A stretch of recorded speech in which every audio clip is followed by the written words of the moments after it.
எந்த பார்வையினே எனக்கு தெரியல. தெளிவா சொல்லிருக்காரு, கொள்கை அப்படிங்கிறது வேற, கூட்டணி அப்படிங்கிறது வேற. அப்படின்னா என்ன அர்த்தம்? கொள்கையின் அடிப்படையில் தான் கூட்டணி. வேலை திட்டம்ங்கிறது வேற இருக்கலாம், காமன் மினிமம் ப்ரோக்ராம் வேற. கொள்கையில உடன்படணும் இல்லை. வலதுசாரி பார்வை உள்ள கட்சியும் எந்த பார்வையும் இல்லாத கட்சியும் எவ்வளவு நாளைக்கு கூட்டணியில் இருக்க முடியும்? முரண்பாடுகள் வெடிக்கத்தான். சரி, அப்ப இந்த கொள்கையவே விட்டுட்டு ஒரு கூட்டணிக்கு போயிருக்காரு எடப்பாடி அப்படின்னு சொல்லி சொன்னா ஏதாவது ஒரு அழுத்தம் காரணமா இருக்குமா, இல்ல விரும்பி ஓகே அழுத்தம் காரணமாங்கிறத அவங்கள தான் கேட்கணும். வேறு வழி இல்லை அவருக்கு. எடப்பாடி திரும்ப திரும்ப சொல்றாரு, எங்களுக்கு எதை பத்தியும் கவலை இல்லை, எங்களுடைய ஒரே நோக்கம் திமுக கூட்டணியை தோற்கடிக்கணும். அவரால் தனியாக அதிமுக திராவிட முன்னேற்ற கழக கூட்டணியை தோற்கடிக்க முடியாதுன்னு அவருக்கு தெரியும்.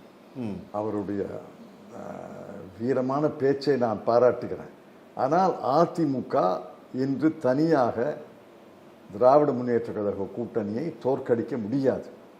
ஆகவே யாருடைய உதவியாவது வேணும், யாருடைய கூட்டையாவது வேணும்.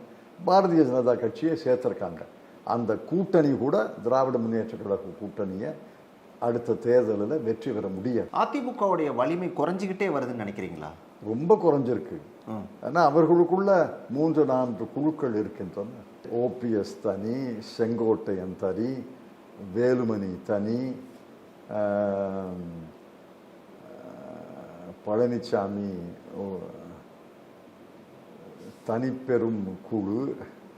ஆக